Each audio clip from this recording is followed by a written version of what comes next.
they didn't know either. I do, and I talked to people who didn't even know they didn't even know how to determine how many people came to their booth and who they were. And I had figured out.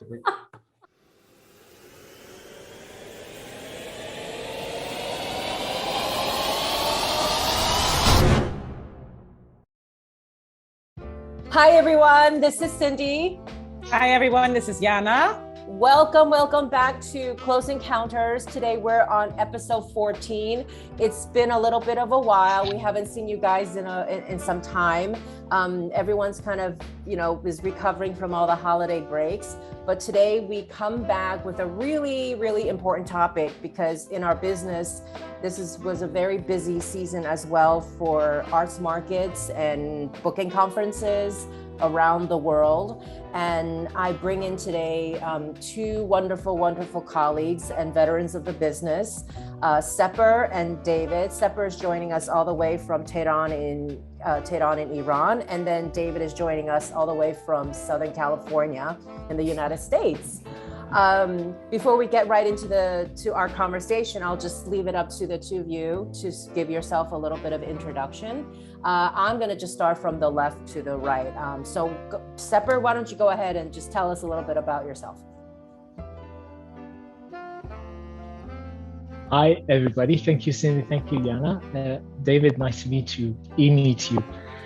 Thank you for inviting me to this really interesting program. I've been following your program ever since, and it was always very interesting for me, the topics that you've been talking. So I'm Sepehr. My name is Sepehr Sharifzadeh. In Persian, Sepehr means sky, coming from the word sphere. And on a local layer, I'm running a theater. I've been running a theater agency for the past 9 years, trying to help artists for cross-cultural exchange from all around the world. And basically, I've been working with, initially I've been working with Iranian artists. Later on, I expanded my business to international artists residing in Europe.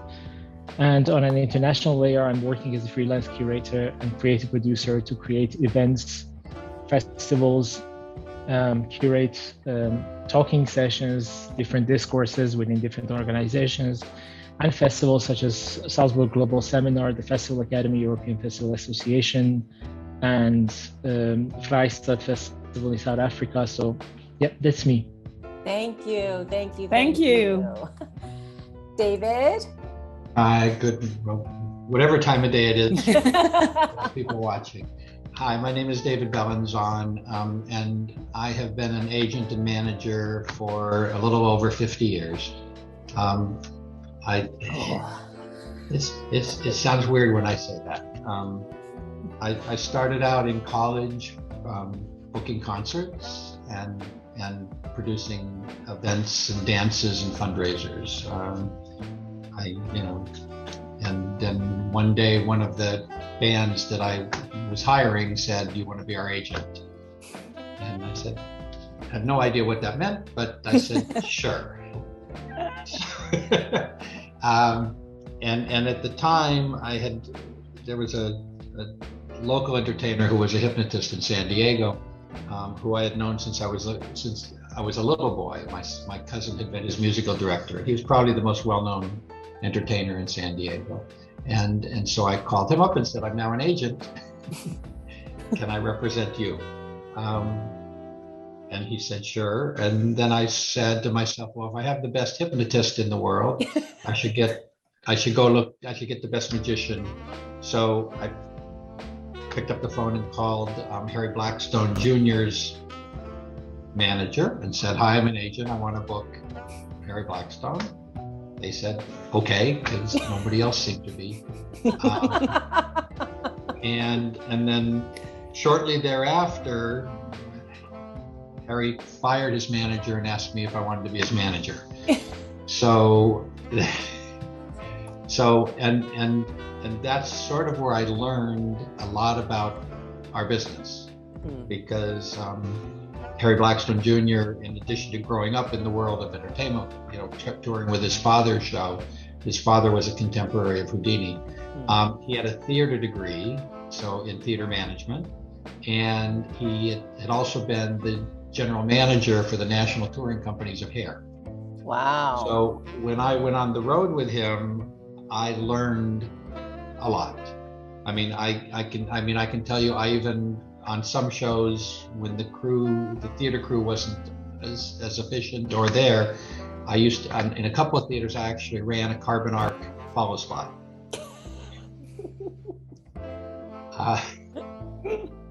And so over the course of my career, I've represented all kinds of artists, and it's a wonderful business. And we're going to talk about conferences, and I think that to me is one of the best parts of our business because you get to meet people in person. Obviously, when I started, there was no internet and no cell phones and no FedEx and no fax machines. Oh my God. How did you manage? This is going to be such an interesting conversation today. When I was in school, our school had what was then called a Watts line, which was you could make unlimited phone calls. So I would, while I was working on my committee to book concerts, I would use the Watts line to call, because I could call over America for free. That helped. And it was just, and I went to conferences. I mean, I went to Billboard magazine had a conference in Los Angeles. I think while I was still in college, and there are people I met there that I still know today. Wow.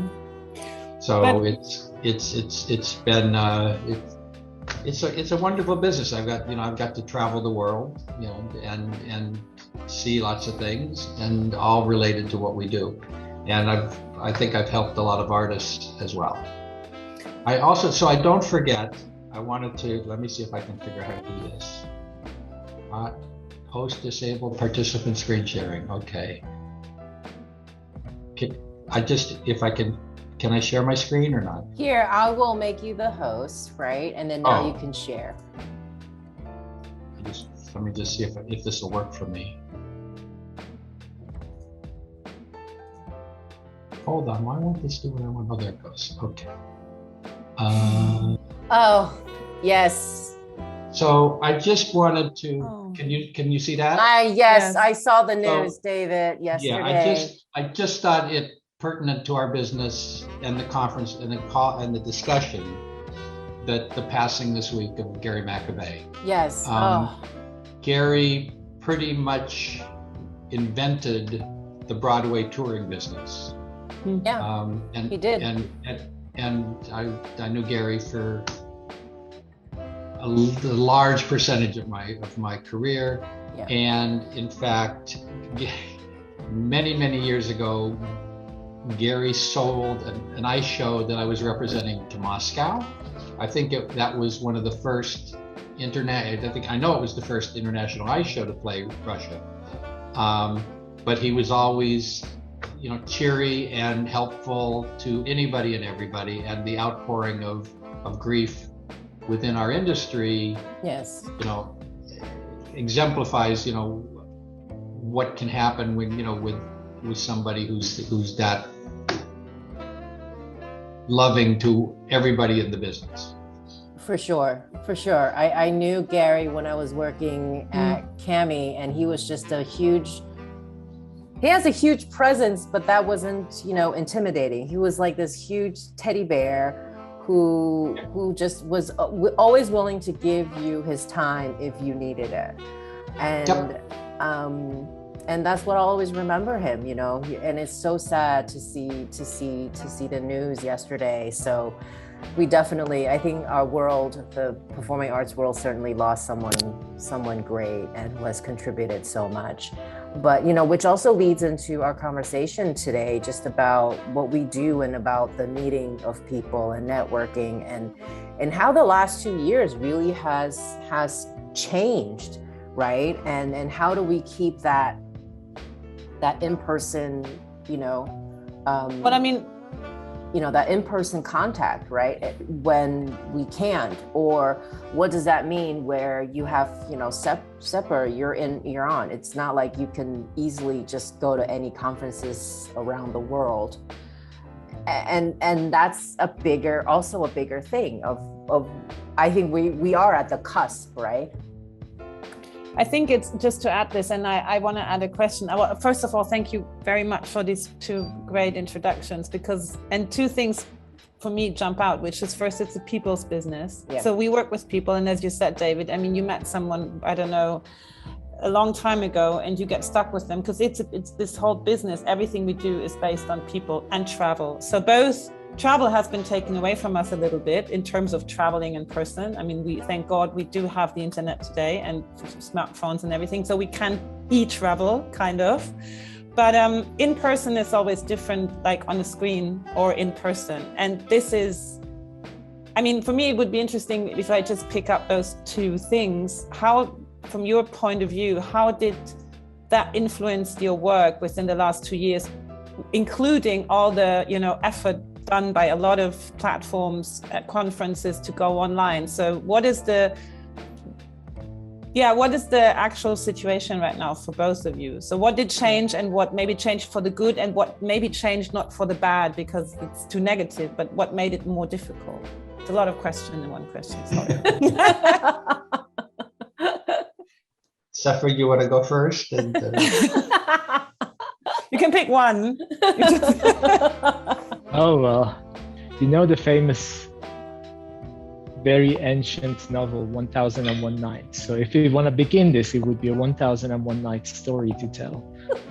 But to in a way, go on with it as a jazz player, merging what Cindy asked and what you asked, Jana, it's been a roller coaster. It's especially on a negative point. I just say it in the beginning because it was very important for all of us in the office.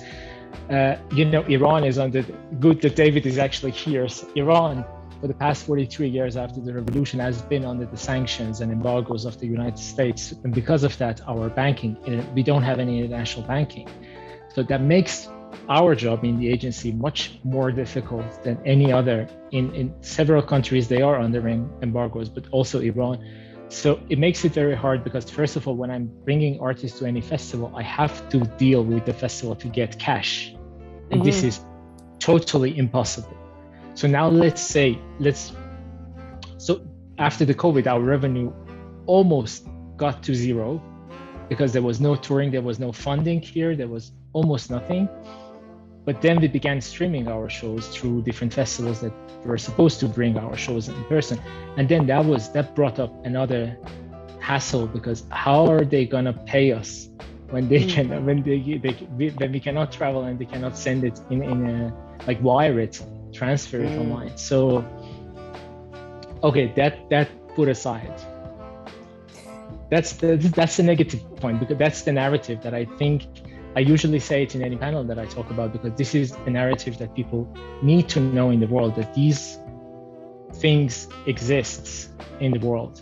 It's not only the European mindset or the white European mindset or the Australian or the Americans. Some countries, they are really having difficulty with putting their life and putting their energy and everything and their soul into this thing. So, and now going to the good part, it's been good for me. On a personal level, personal/professional level, I've been very happy. Apart from all of the homestaying and everything, but Iranians, we've been through difficult times for the past 43 years. So we grew up this resistance soul. And through this resistance, we managed with my colleagues, Iranian colleagues from all around the world, and also in Iran, we did 3 different projects, international projects, which really we made an effort, and then we got the results, and we are very happy about it. So, and all of them for free, first of all, as a volunteer basis. But then these were the things that really moved everybody around us in the world, because they've been seeing that everybody in the world are having a difficult time, yet these crazy people from Iran, from somewhere that is always having this devious connotation in the news around the world, are making projects are making things happening.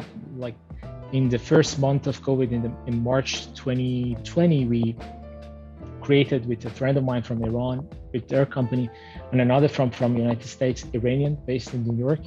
We created the first online performance festival named Reconnect Online Performance Festival, which we curated almost 75 shows within 1 month of programming. And all of them, we were not streaming shows. We were just boosting people, endorsing people, encouraging them to create shows for free to bring solidarity between the artists around the world. And then after that, I created this network that Jana and Cindy both knows about. This is the first network in the world connecting the people, let's call it this way, the people who are working in the field of distributing an artist's work, like circulating an artist's work, whether they call themselves producer, distributor, or agent, because all around the world, people have different terminology for these people, for us. So this was a network that now the members of the network exceeds over 85 people from plus 30 countries. And this was the second project. And the third project was last June, which we created the first Iranian online showcase, performing arts showcase. And through that, like, it was a 6-month job. We worked on a volunteer basis, naturally, to bring Iranian artists to international curators and programmers to watch their shows, because usually it's been very hard, even for the main festivals, to bring them. And then it was the first time that it was happening on an independent basis. So I'm very happy of the result of it, bringing 75 artists to 85 professionals from around the world, and then making an editorial of 356 pages as an online catalog. I'm very, very proud of the team that I have and their support and everything that we did all this. Thank you. I came online to see some of the stuff. It was incredible. The amount of work that went into that, that festival in such a short amount of time is just, it's a lot of sweat and tears. I could tell. David, what are some of your thoughts? Well, let me first say, it's a perfect example of, when we go into this business, we have no idea what we're going to encounter, but we also learn that we need to know a lot about a lot. So from both sides of the business, you need to be a lawyer, you need to be an accountant, you need to be an advertising executive, you need to be a marketing director, you need to be a graphic designer. I mean, and I guess if any of us had known what we needed to know, we would have taken different courses in college.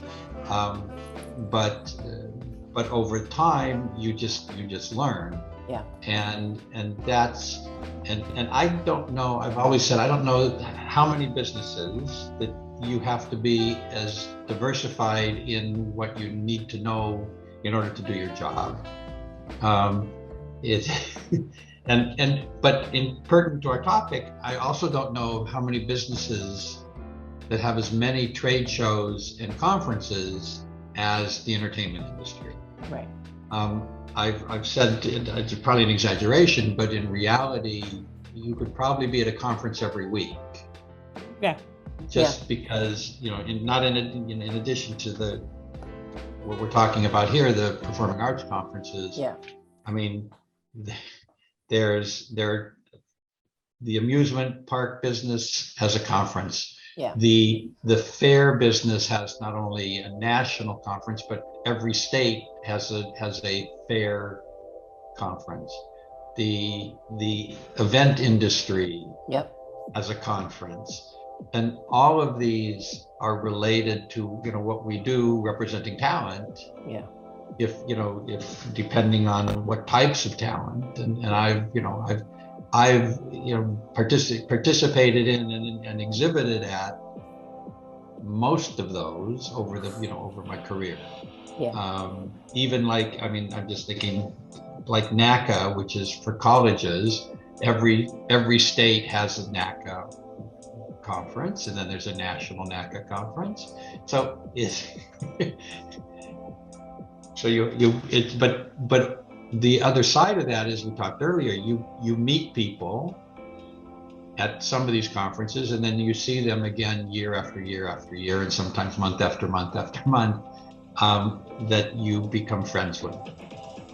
And that to me is one of the important aspects of our business. Right. As far as the past 2 years, I mean, I told all my clients in March of 2020 that I didn't see business coming back until September of 22. Based on what I had read and medical and government officials, and knowing our business, that people book a year in advance, and knowing that in the conferences that I was on, or the webinars that I listened to, everybody who had shows booked in 2020 was going to move them to 2021. So the amount of new business I see very little. And then ultimately, the majority of those shows didn't happen, and people were moving them to 2022.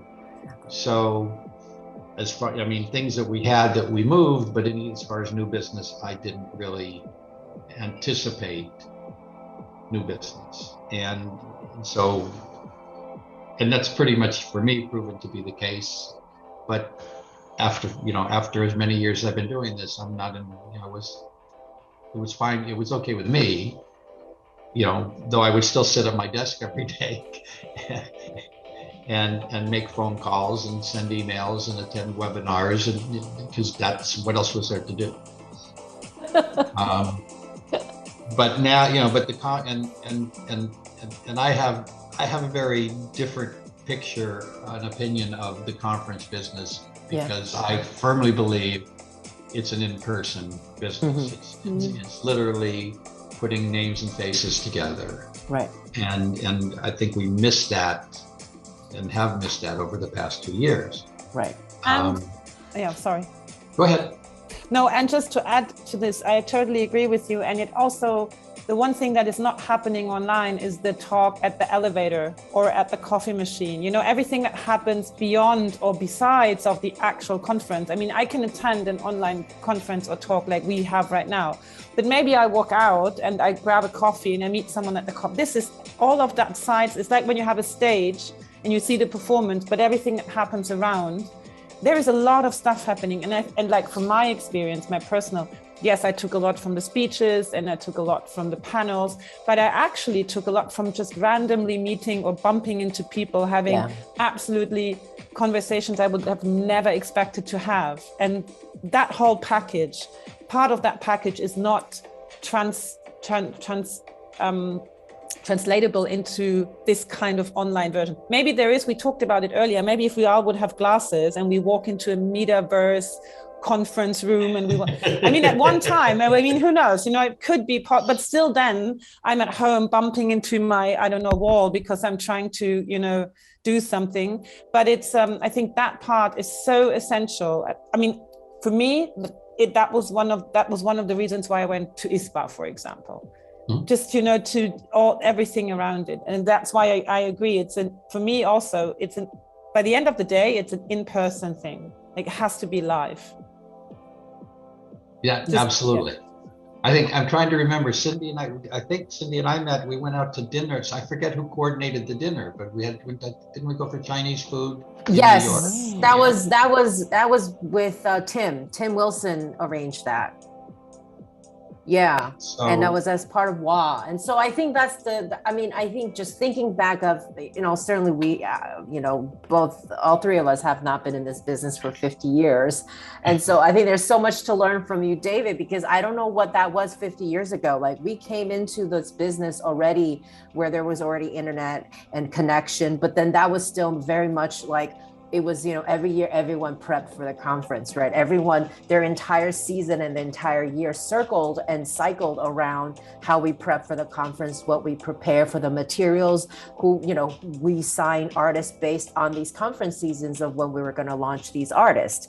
But now that this has all been kind of that this has all been just thrown out the window because of the pandemic. Everyone's looking sort of like, well, what's going to happen now versus what's going to happen in the future, and how everyone's going to, how the conference is going to be changing even how we do business if we can't meet in person. Or, so many conferences are thinking about the hybrid version now, right? I've heard so many conferences that are just now moving forward. They're going to have the in-person, but also the online version as well. But as we recently, have all experienced, whether it's through ISPA or APAP or some other form of hybrids, we are starting to see that kind of hybrid may not always be, there's a lot of cracks in that already, that it's presented itself.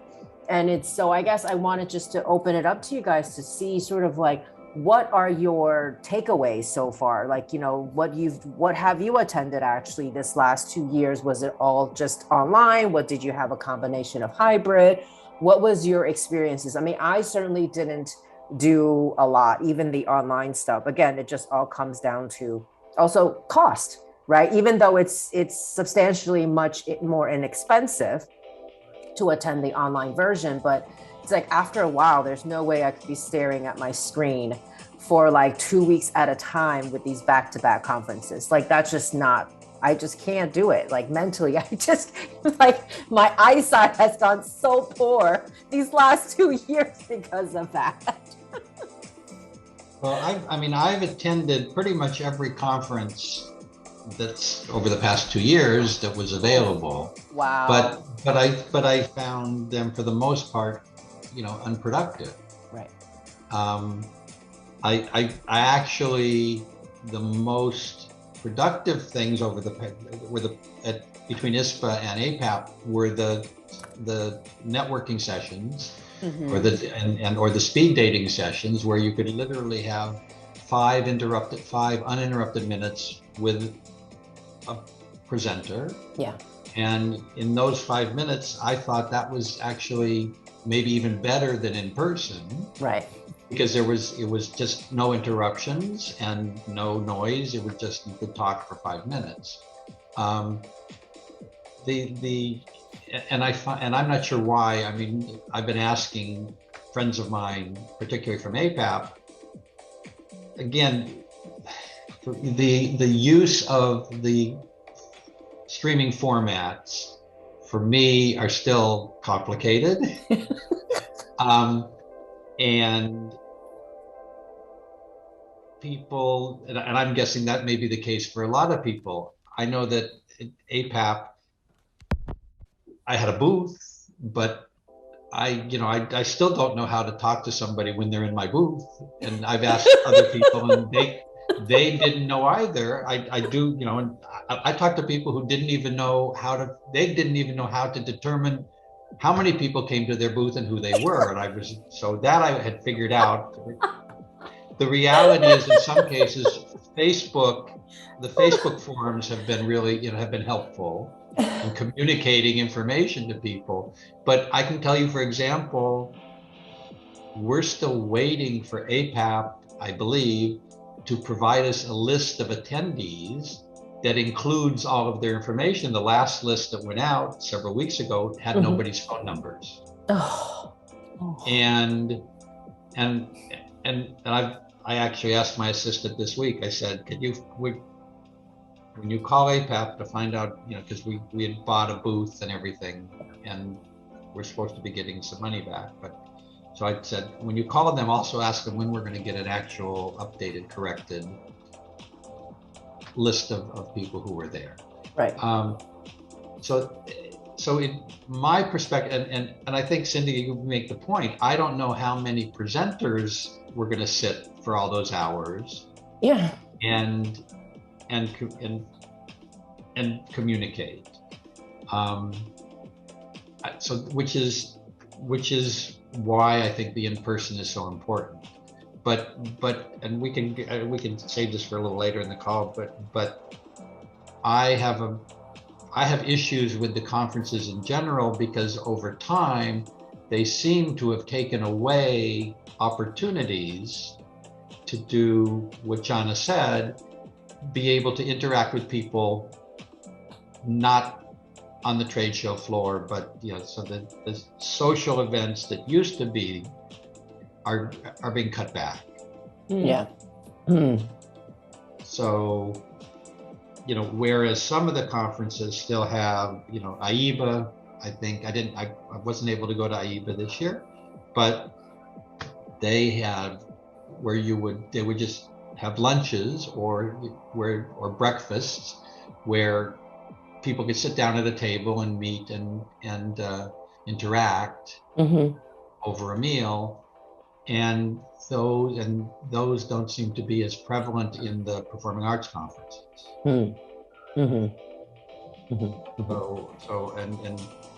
So I don't know. My intention was to be in New York this year to go to both ISPA and APAP, and then when APAP canceled, it didn't make any sense to go. And my wife is overly protective of my being out in instances where I can be exposed to COVID. So So we're trying not to go, but we've been I've traveled. We went to New York in October of last year, and then went to and saw a couple of shows, and we were there for a different type of conference. But at the end of the day, I think it's important that we figure out that hopefully that we can get back to in person. Yeah. APAP supposedly, it was interesting. APAP originally had been told that the Hilton wasn't going to let anybody into the hotel unless they were vaccinated. And then that disappeared somehow.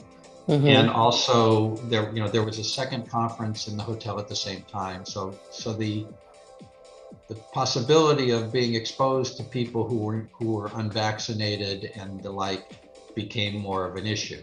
Yeah. Right. But at the end of the day, I think, hopefully, and again, we have no control over what our governments are going to be doing as far as travel and the like. But my hope is that there will be conferences again. Yeah, for sure. And Sepehr, you had different. You were planning on going too, right? Like you were planning on going to ISPA, going to New York, like all of us. And then but your reason was you couldn't get your visa, right? Oh, really? Right. Yeah. Because we don't have any American embassy in Iran. And I had a Schengen visa traveling in Europe. So I thought, okay, even though that I know as an Iranian, after Trump, he banned 5 Muslim countries, including Iran. So I've been thinking, okay, if there is even 1% chance for me to get the visa and attend ISPA, I'm going to do it because, I'm the crazy Iranian guy. So I went to the American Embassy Munich in Germany, applied for it. It was very funny because I applied for in Paris, in Brussels, and in Germany. I've been traveling all these 3 countries. And then finally on 1st of November, when I was returning home, as in Iran, from Germany, after I passed the checked in and the passport control in the Munich airport, I got this email from the American embassy. Hey, there's an appointment available if you want to take. I went to the website, I saw, okay, it's 17th of November and I'm already past the checkpoint, so I can't return. I'm gonna go home and then fly back to Munich again. So I just said, okay, I'm gonna get it. And then it was 17th of November or 18th of November. I came back home, I bought another flight immediately. I went back to Munich, I applied for the visa, and then they said there's a lack of one document which was not written on the website. And I just, okay, I'm gonna send it to you on email. And I sent it through the email, and since then I have no news from the embassy. So I don't even know if they rejected me or accepted me. So because there's simply no news from it. So that's what I guess c'est la vie, no? No, it's, the interesting thing is that we all thought COVID was our problem, traveling and all the restrictions, but it's so interesting in a, not in a funny way, to hear that, yeah, there are still other problems. Obstacles. Oh my God. But I think absolutely. This is a bigger thing, right? I think for us living in like in Western Europe, or us as American citizens, our US passport is almost like gold card, right? It's like we could basically travel the world without too much of a hassle. like it doesn't really, for a lot of Americans, it doesn't dawn on us like how actually challenging it could be for other people in other nations to just travel across borders. And this also comes back to the point of that, yes, the in networking, you know, the in-person meeting is really important. I think that face-to-face is so, nothing can replace that, right? Like, just like nothing can replace a live performance. Like we all agree with that. But at the same time, is that given that there are these border restrictions, does it also mean that we're only able to meet when we meet in person? We're only able to meet with only so few people because of how people can travel. And that also extends into financial concerns too, right? Like financial, your budgets and how you're able to even get to these countries because of all the registration costs, the hotel costs, the entertainment costs of going out for drinks and dining. You know, if you're not part of, like, on the presenter side, you have an institution that is able to cover your cost. However, if you're like us as a commercial agencies, these are all costs on us. And how do we amortize these costs, right? Or unless you're not, or if maybe sometimes if you're with a European countries, you can apply for funds that allow you to come and attend these. But, you know, countries like us in the US, we don't have that capability. And so I'm just thinking, like, yes, in person is, nothing can replace that. But how can we use the online, you know, as a platform to, how can we maximize this usage so that more people can connect in a much more efficient, productive way, right? Like, I think we're at the cusp of that right now, is that, and I think all the conferences are talking about having hybrid of some sort, you know, in person. But the problem, as we saw, and you could probably share your experience too, David, is like, I was talking to people that was attending ISPA, like the people that were physically there, they're like, yeah, it's not that we don't love our colleagues online, but we're so busy. We totally didn't go online to interact with the delegates online because we were out and about. No one's going to spend, like, you know, who's going to have time to get online on their devices? Correct. And it doesn't even make sense. You know, why would you walk around in New York with someone talking next to you and then say, oh, I'm sorry, I have to go on my device and go in and online? It doesn't make sense at all. So honestly, from my point of view, I mean, now that we're kind of getting back, like we're in this in-between thingy already, because we can go back a little bit, like with like in person, and it will become more and more and more. But at the same time, I think it needs a very smart reconsideration of how to connect both sides. So far, it has been either or. And I just thought, when you said that earlier, I was like, imagine a pandemic in 1985, you know, where all this was not possible. I mean, then we would have all been stuck at home and probably add just another thing on our list of, I love that list that we are all marketing managers and graphic and whatever we do. So I would have turned into the worst artist ever, probably starting painting whatever no one wants to buy at some point. But, you know, I think we're in this in between right now. And so the question is, I think it needs a really, really very thought through consideration how to connect both sides. Yeah. I think we need to analyze it. I'm sorry. Yeah, absolutely. Go ahead. I've been just saying we need to analyze it from two different aspects, two different layers, one anthropological aspect and the technological aspect. So we need to, while the technology is developing, the people, the society is still resisting. So I totally agree that while I'm walking to a bar, I wouldn't have time to go online to talk with somebody else. But then still there's something that I can do. I need to find it on a personal level. I need to become more flexible, more resistant to this thing. Sorry, not more resistant, more flexible to, you know, the technology is moving. I should move. At least we should meet somewhere in between. So sorry, David, you were. No, I was going to say that the reality of what we're dealing with at the moment is it changes the dynamic in the business greatly, because one of the benefits of being in person is they have showcase opportunities where presenters can see artists in person. Right. And there's a much greater chance when you see someone in person that you could hire them. And and also an opportunity that's not presented in any other way for up and coming artists or unknown artists. So in the online dynamic, I'm not sure how an artist or even an agent or manager who's new to the business, how they communicate what they do and who they are to presenters in order to break into the marketplace. You know, the world has changed greatly in our business, particularly with the, you know, over the past 20 years, the advent of American Idol, America's Got Talent, The Voice, and even the reality shows, and now even theaters are presenting podcasts live. So all of that is taking away from the live, you know, the talent business, Right. Because theaters, you know, can only present so many shows. Yeah.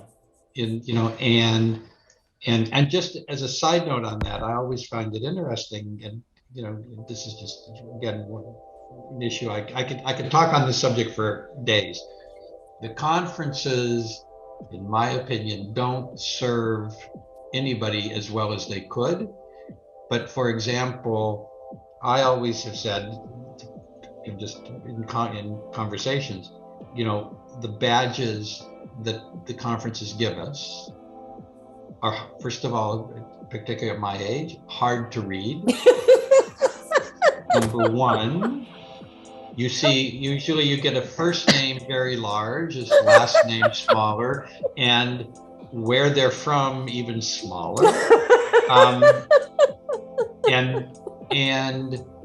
But I've always felt that if they could add to the badge, first of all, they could make it larger and more readable. But if they added 2 bits of information, the venue size, if you have, you know, how big is your theater, and how many shows you do per year, because there are presenters who do 4 shows a year.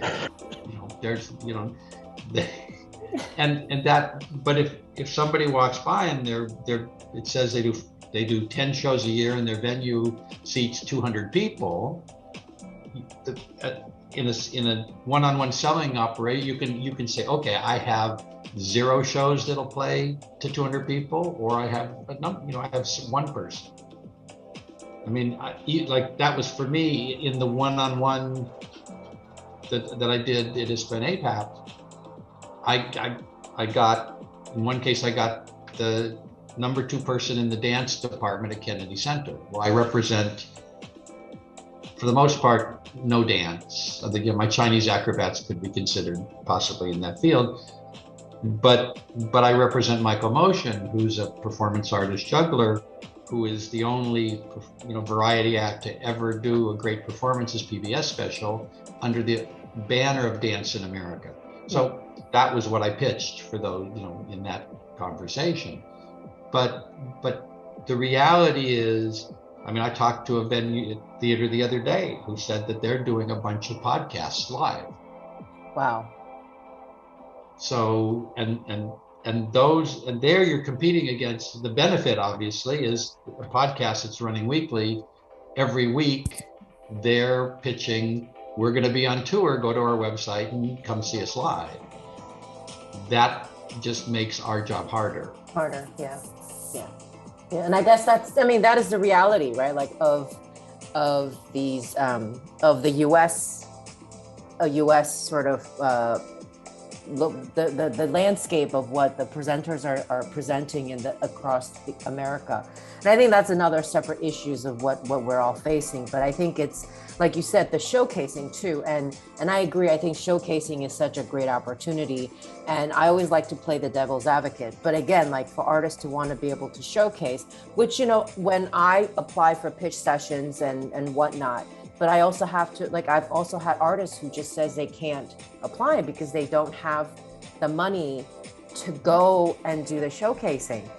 even if they're selected, unless of course it's like ISPA where I can go and represent on their behalf to pitch the shows. I mean, and again, like just even taking Sepehr as an example, you know, like what happens if you know, like how is it possible for someone, if one of your theater company wants to apply for a showcasing or a dance or music from Iran to go showcase in the US, like that is just, that in itself is not possible. So I think for us, it's like, is there, you know, again, I'm just looking at like, how can we look at this medium where, I mean, Sepehr, you certainly did that, you know, like, I mean, again, like you said it, you know, I never knew what was, I just knew Iran is culturally very wealthy, like in terms of what the art and the history has to offer. And there's amazing talent. But when I didn't even see the depth of that until you had that network, you know, when you offer that to us, because where would I have access to those kind of information? And so like thinking beyond is like, how can we, you know, like how can we use these kind of platforms, like, or maybe it's something that is offered in between, you know, over the years of what we pay as membership, right, David? Like, you know, aside from the annual conferences that we attend physically, these trade shows, and we pay a yearly membership and then the registration fee and then for our booths, like we're not getting anything else throughout the year. Well, right? I would just very quickly that there were a number of comments during the speed dating sessions, right, about that people said this should be a monthly event, right, that presented an opportunity that was, you know, which if more people would participate in, that was beneficial to our business. But I'm just curious for Sepehr, for the festival that he did, how did he find all those artists? You know, unless they were people he knew from before the pandemic.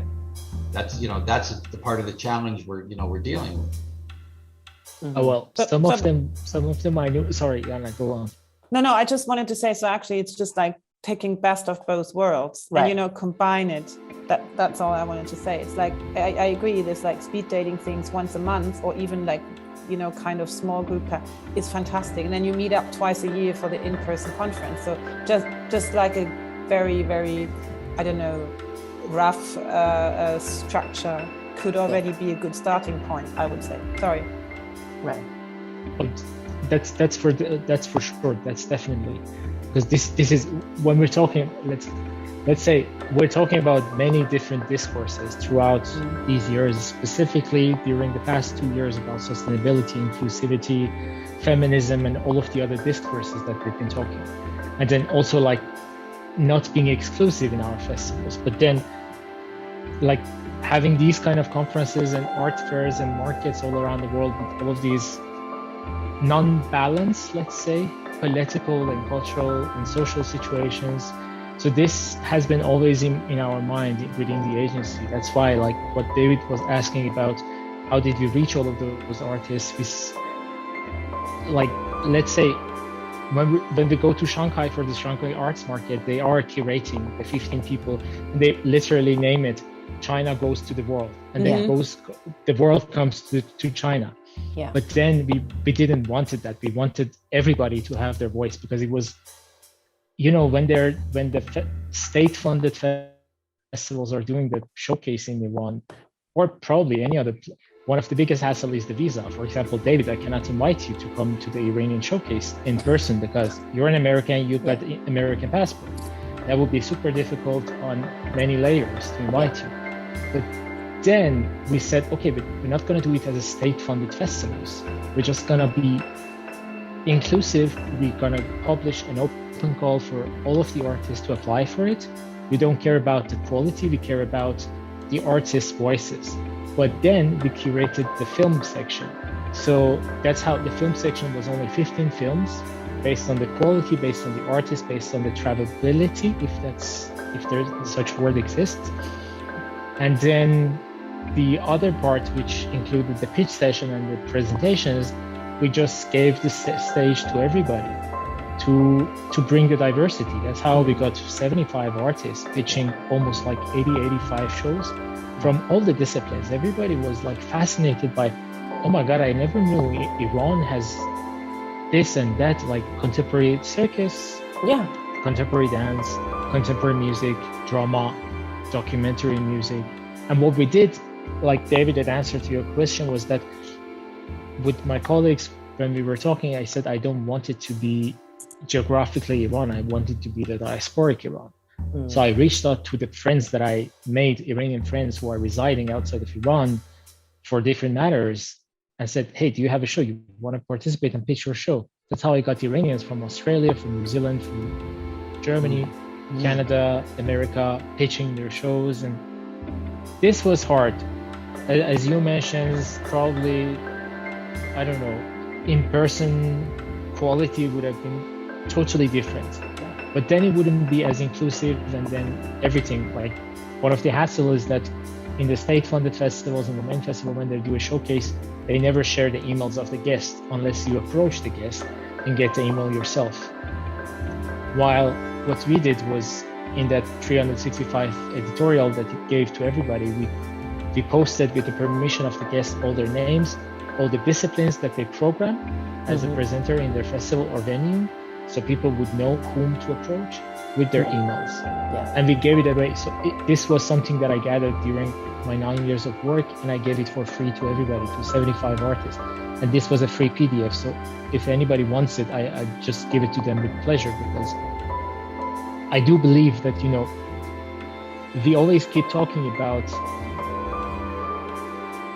existence, yet what we forget about is coexistence. We are coexisting on this planet, not just existing, and sometimes having existential crises and thoughts.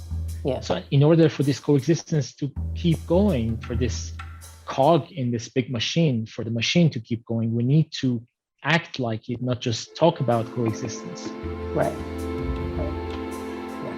No, it's really true. I think, you know, in the US, our conference world and our model has almost like, I mean, it really goes back to, it starts off with that badge, right? Like what David said in the beginning. And I've been on committees and boards where badge is an issue. Like the size of the font, what gets put on those badge? Because it's a culture where, at least I could say, you know, David, you can also speak even further into this, is that there is this constant divide, right? Because everyone's staring at each other's badges, because that's the whole purpose. We're trying to find the people we're trying to pitch our artists to. But it creates this kind of environment where presenters just don't want to be found, right? Like the programmers, okay, in other, whether, you know, artistic directors, programmers, festival programmers, theater, you know, the one that makes the decision on which are the artists that are supposed to come to their venues, you know, they're the ones that wants to hide away from you. And then us as agents, the exhibitors are constantly trying to look for them. And then, you know, and then it's like, is this badge gonna solve the problem? You know, and then you have this instances where people just like, and we have these jokes all the time, you know, we have like certain infamous presenters who will surround themselves with a posse of their staff so they can hide. And I think this is it, you know, I think this is like, can we culturally change that from place to place where there's even just a divide between these two, you know, one side to the other, right? How can these, you know, and I think that's one of the things, like Dave, you know, I don't know how what the conferences was, the experiences, you know, even 30, 40 years ago when you were attending versus now, even up until pre-pandemic. And you said it yourself, like there's so many problems that needs to be, that issues, like you said, I think you made a really good point, is that there's really, not all conferences are made equal, but not all conferences are perfect either. Right. And I think everybody who attends needs to go into it very clearly. What is your goal of attending these conferences? But, you know, but it's like, how do we,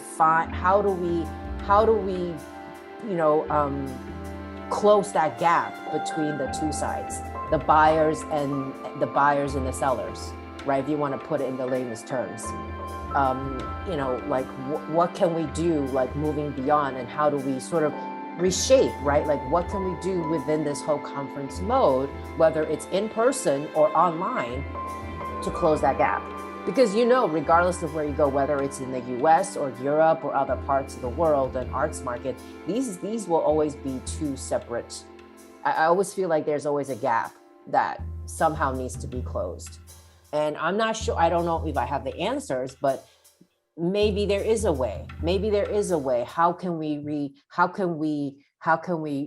shift some of the way these models look like, you know, to, yeah. I think this could be a whole podcast on its own. And so let me just highlight a couple of my thoughts just to give you an idea. Firstly, the majority, again, if anybody thinks I'm wrong, feel free to jump in. The majority of presenters who work for institutions are not really concert promoters. I've always said, in order to be a concert promoter, you also have to be a gambler. And so many of my friends who are concert promoters are actual gamblers. Some of them very large amounts of money. If you think about it, on the highest level, for, you know, especially in the international markets, this is exposures as well, but for someone to pay Lady Gaga $9 million for a single performance and gamble, number one, that the weather is going to be fine and you know, because it's an outdoor venue, and that they're going to sell out the concert and they're going to get enough sponsors in order to make a profit on that. So you know, that to me is, you have to have a mindset to be able to risk that much money with the potential return. And so many of the promoters, but in the performing arts market, where you have an administration or a city manager or whatever who is looking over your shoulder, and I always, one of the top theaters in the country, where the city manager said to the guy who runs the theater, you never buy a show that's going to lose money. So that's for that basis, they just run the same shows year after year after year, because the fans come back year after year after year. So the difficulty to introduce new people into those markets is a problem. From a standpoint of our business, I've always, it's a challenge. How do we get the buyers to come and to the trade show, number one, and to talk to each individual agent or manager, number two?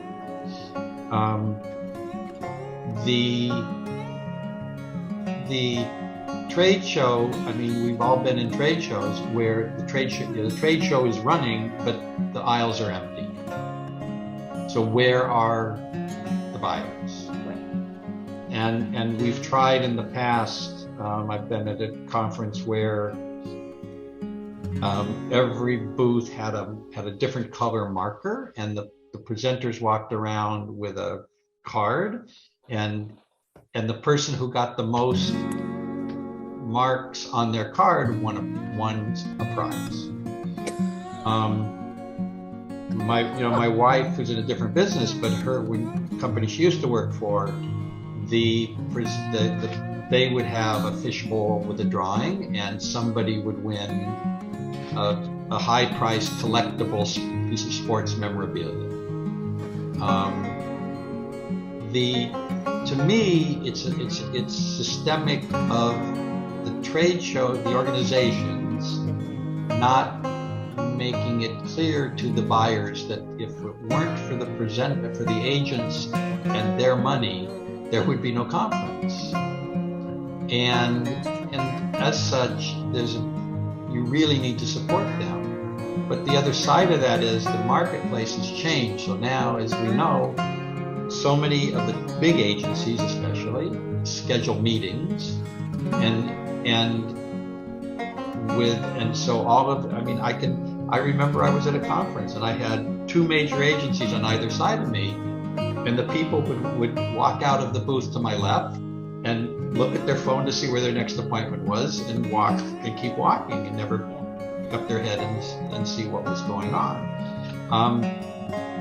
The other dynamic that I quote all the time is from a presenter standpoint, is you don't know what you don't know.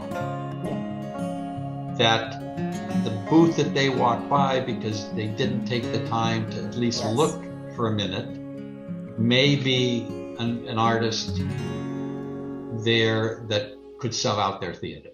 Correct.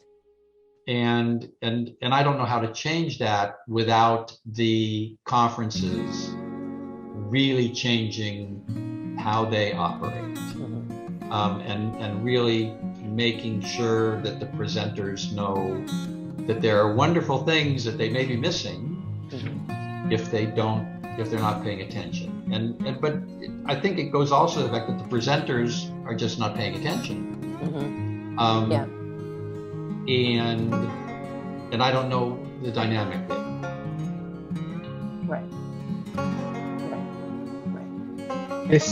Thank you, David. This reminded me of a discussion that Cindy and I last night, we attended this session to listen to this session on the women in performing arts in the Middle East.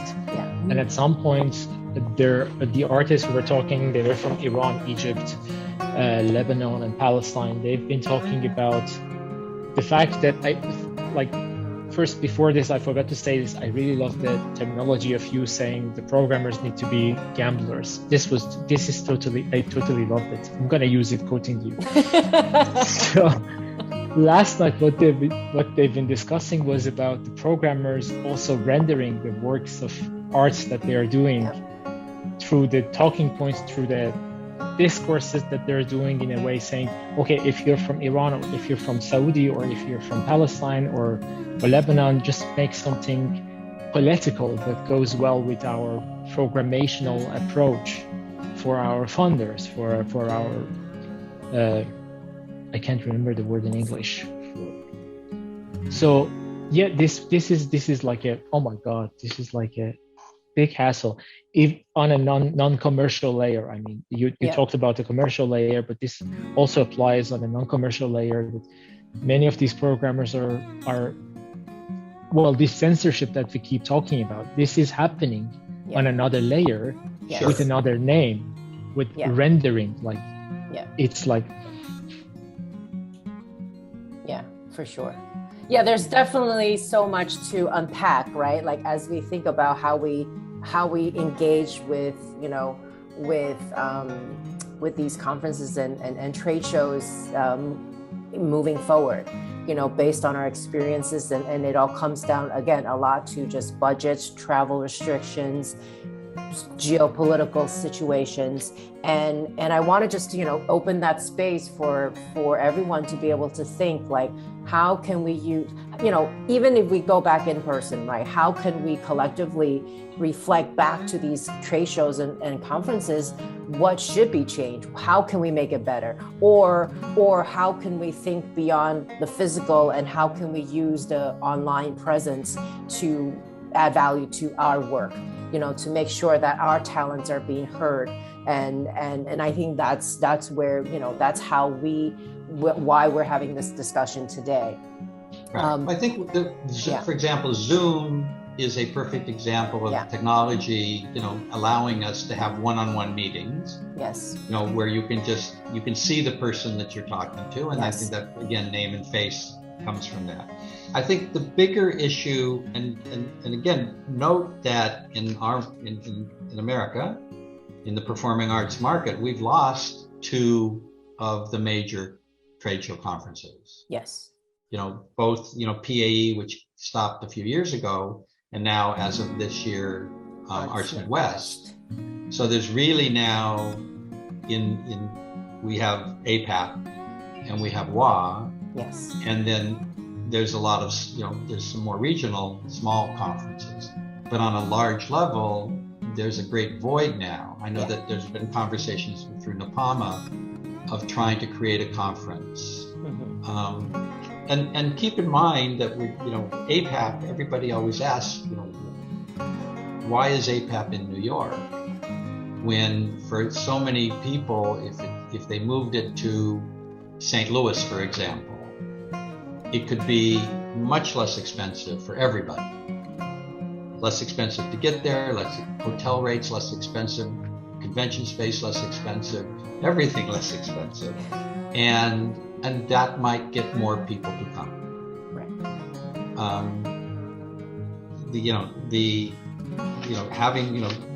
Having to go to New York in the middle of January when it can be 50 degrees or it could be 0 degrees. Yes. Is a challenge. Right. And for me, I always look at it as just a chance to go to New York. So there are for me to see shows and for me to go in the restaurants that I love and friends to see. I've gotten to the point where and let me just digress for 1 second. When I do a conference, I have a really simple financial dynamic. If I can sell one project or one show, generally pays for me to be there. But I have, limited, it's just me.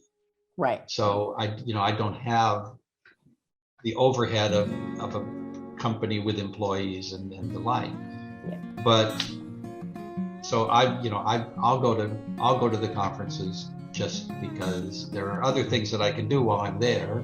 Yeah. That make it worthwhile to me. But but again, I'm different dynamic than most people. Yeah. But I think that's where Zoom comes in again. We didn't invent Zoom during the pandemic. It was there before, but we found a lot of things we could do, including Zoom into conferences and art market gatherings. So I think that's why the past 2 years added something onto all these issues we might as we said in this whole conversation, they're positive. The conference business, the markets business is a person business, but at the same time, we found Zoom or any other platform, just not to be too commercial about it, to have conversations beyond, or maybe even as you said, I'm a one person as well. So if I travel, if I have a whole business behind me, it might become difficult. And I think that's something just for the future. As we said earlier, there is the coexistence, and I think those two, the in-person and the online, have to coexist or should coexist. In what way? The best way? I think we haven't figured it out yet. I think we are on a good way, but I think that's a little bit of, let's say, if we take something good out of the last 2 years, that's what I said earlier, imagine a pandemic in 1985. All of this would have not been possible. It would have been stuck at home, reading books and writing books, probably, out of complete boreness, I don't know. But I think that's a very good thing. And I'm really, really curious what it will add to the whole market or conference market once the pandemic goes into an endemic, I don't know the English word, and once we go a little bit more back to normal, because I think we will keep a lot of this as we do, for example, home offices. That's not even a question anymore, really. Yeah. Before it was oh, you want to work from home? I don't think so. And now it's yeah, fine, go, bye. Yeah. Because we all know it works. Yeah. Of course. Well, those of us who've been, I've been working from home for 50 years, so there you go. Well, there you go. But to my point, I just what interesting in this comparison. So the fair market, the international fair market, used to be in Las Vegas, and then it moved to San Antonio. Now I haven't gone to San Antonio because it was far easier for me to get to Las Vegas, but I'm told that all of the superfluous people, spouses, what have you, staff, don't go to San Antonio. I think the fair is moving to a different city next year, but still. But the people who showed up were the people who do business. Yeah. And therefore, it turned out it's been a more productive conference for everyone. And again, this is from. Things that I remember is I was talking to a presenter in New York at APAP, who doesn't present Broadway, but was thrilled by the fact that he had seen 7 Broadway shows during APAP. Mm. So he was there on his association's budget, but he wasn't there. Mm. And to me, that's a disservice to all of us. Yes. That, but I will say, and I, if I can share my screen again. Yeah, hang on. Hold on. Just. Mm-hmm.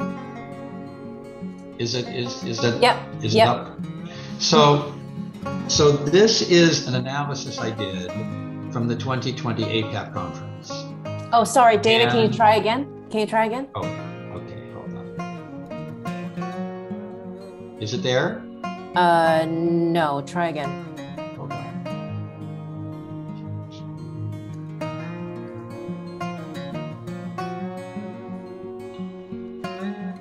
It's not working then.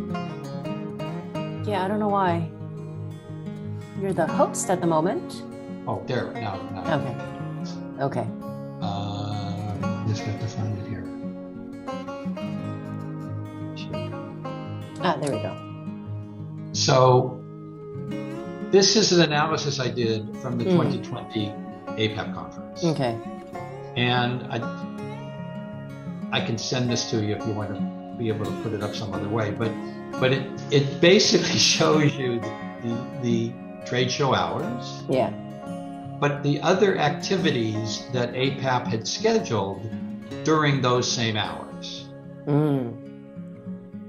And this is where it becomes, our job as agents to really hold the conferences accountable to how do we get the people to come to how do we get the people to come to the trade show when the conference is asking them to do other things at the same time? Mm-hmm. So yeah, it's frustrating because, and I have many agents who I've known for many years who say that these conferences are not run by people who run conferences. Yeah. And because the conferences and trade shows in the business where without the trade show there is no conference, they run very differently. Right. And I think it just behooves us to do our best to reach out to the management of conferences that we're attending and say, how do you help us do business so that we can continue to have the money to support the conference? Yeah. I think this is where all the feedbacks, right? I think, I've been on boards of conferences, and even though you really only get like 50% of the people sending back feedbacks.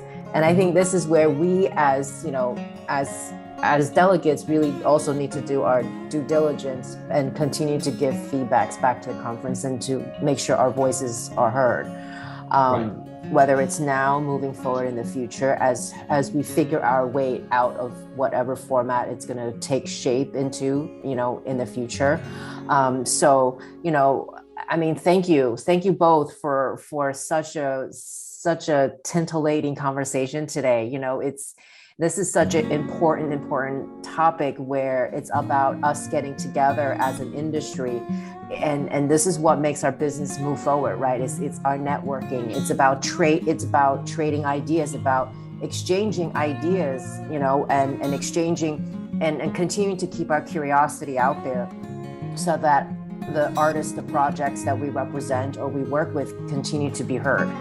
So really appreciate. Thank you for organizing this, and I'm happy to be available for a different topic that fits what I know. I wrote down about 5 topics during this whole talk, so we'll definitely get back to both of you. Yes, for sure. Thank you so much. Thank you. Thank you. Cindy Thank and you. Jana. Thank you. Thank you, David. Yeah, thank you guys. Pleasure. Yeah, thank you everyone today for tuning in, and we look forward to seeing you all on our next episode. Take care. Thank you so much for tuning in. If you enjoyed our conversation, please don't forget to subscribe, like, and comment below. Look forward to seeing you on our next episode.